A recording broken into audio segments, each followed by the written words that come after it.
Everyone, welcome sa channel namin, Kitchen Pinoy. January 23 na, 2025. At i-review natin itong Tipas Bakery na hopya.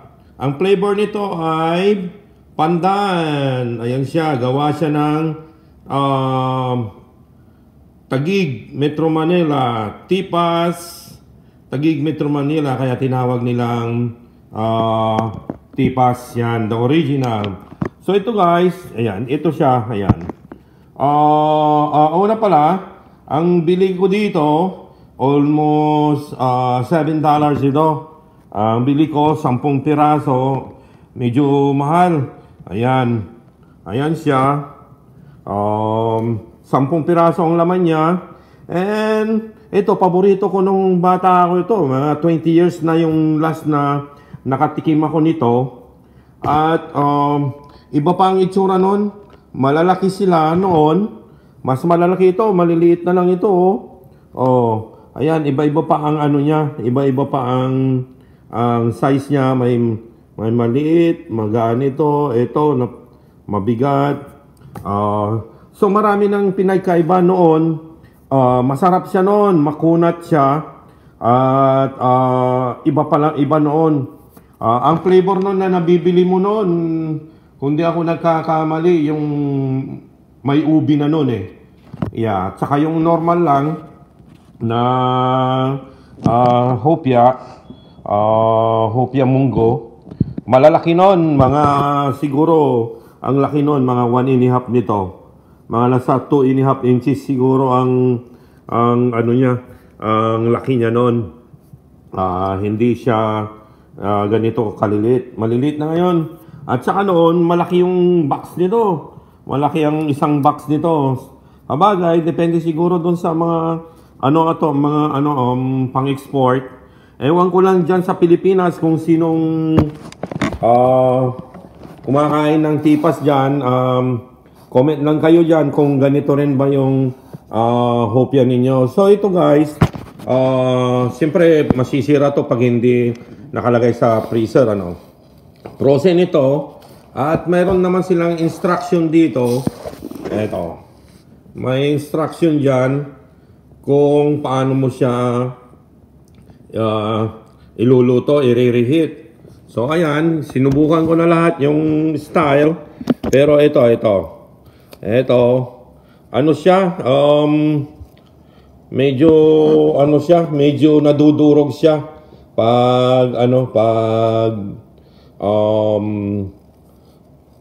kinain mo. Hindi yung tulad ng dati na ayan siya, yan na yung loob niya, ayan. So hindi yung tulad ng dati noon na talagang iba-iba talaga. Mahirap ikumpara ngayon dahil kasi ito din frozen na to, minsan nag-iiba yung texture ng pagkain pag na-frozen na siya. So sinunod ko yung mga nila kung paano painit ito, microwave, oven, sinubukan ko na lahat. Pero talagang siya, ito yung palaman niya, ayan. Pag ninuya mo siya, nadudurog na siya na parang parang lupa. Hindi talaga yung parang hinuya mong gano'n, talagang makunat siya.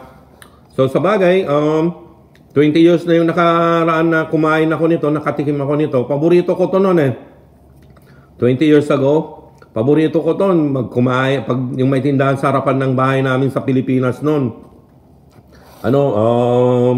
Lagi silang maraming tindang ganito, kaya pag bumili ako, mga kalahating kahon, ganun.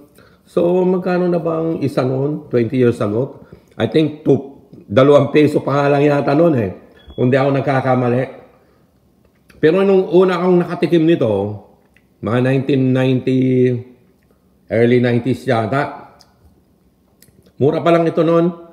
Sa tindahan doon sa harapan namin noon, mga wala pang piso ang isa yata noon, mga 75 cent lang ang isa. Pero masasarap noon, iba pa ang lasa. At saka ito, Ano to, kung nagda-diet kayo, medyo matamis siya, kaya konti lang kainin ninyo. So, sabay, sakto lang siguro tong liit nito, di ba? Sakto lang ang liit niya. Pero, pag namimiss mo, okay na rin. Medyo tinatamad lang ako gumawa ng hopya. Hopya, dati gumagawa kami lagi. Yung mga anak ko noon, kasama ko, pag, maliliit pa sila. Masisipag sila noon, nagagalit pa sila pag hindi mo, pag hindi mo sila tinawag pag naggagawa kami ng ganito noon. Pero usually, yung ginagawa namin dito, taro, yung gabi, taro na malalaki o kaya pag may bili kaming ubi na galing ng Pilipinas, yung frozen, yun ang ginagawa namin. Kaya iba rin yung talagang homemade. Pero siyempre namimiss ko to, kaya sinubukan kong bumili. Actually, 2 kahon yung binili kong ganito. Hindi masyadong kursonada ng mga anak namin dahil daw yung sa texture niya. Iba siya. Natikman din nila yung mga dito, yung mga hopya dito na gawa dito. Kasi marami rin namang bakery dito na Pilipino silang nagsusupply sa mga Asian market dito. At sila, iba yung nila, iba yung texture din nila. May mga tinda rin silang ganito, mga hopya baboy, hopya munggo. Mayroon din silang ubi.